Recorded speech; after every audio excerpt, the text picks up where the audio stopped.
PT, which stands for Playable Teaser, appeared mysteriously on PSN as a free download for the PS4 in August of 2014.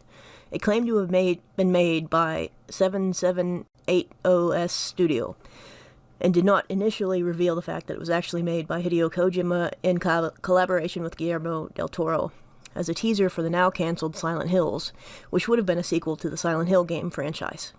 They had expected that players would take a while to figure out how to get the ending, but of course fans managed to solve the end puzzle within hours of release, causing all sorts of media attention and hype. I bought a PS4 on the same day I heard of its release. The gameplay is all in first person, though there is a third-person ending segment when you've beat the game, which reveals that the player has Norman Reedus' likeness, and it reveals who the actual developers were.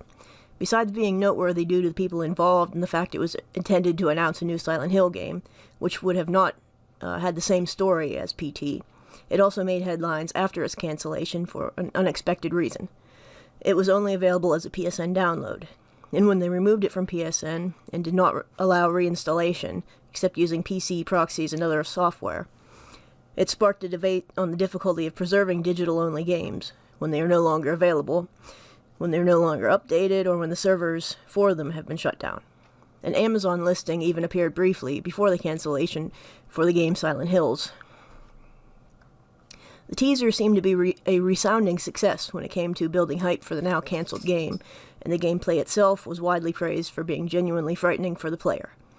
The official website showed reaction videos of people playing the game and screaming, but most of the creepiness did not lie in the few possible jump scares, but in the way it created a scary atmosphere, through lighting, good use of the ghost character, stories told through the radio, and the fetus in the bathroom. There were also subtle changes in the surroundings each time you went through the hallway. Some of the puzzles could be frustrating, especially the final puzzle, which required many to have to look for guides and playthroughs on the internet. In May 2015, PT was pulled from the PSN store, sparking huge amounts of criticism and fan outcry. This presumably had to do with the ugly breakup between Konami and Kojima, but it was the first time a Silent Hill-related console game had no physical release at all. Konami had more or less erased the game from history. People were selling their PS4s with PT already loaded on them for large sums of money on eBay. Within the next few years, several fan remakes turned up. A 17-year-old called Quimsar remade the game and released it for the PC, causing Konami to shut him down for legal reasons. I didn't play this one, but it was apparently the most complete one made at that time. In January 2019, developer Radius Gordello also made a notable fan remake using the Unreal Engine with slight changes, but he pulled the game on his own shortly thereafter. The original PT was a genuinely creepy first-person experience, making great use of a limited area to explore.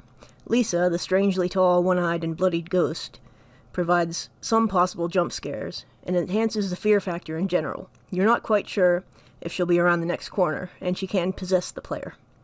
I think the praise for the title was deserved, but unfortunately, if you didn't have it, it's difficult or impossible for you to get the real thing now.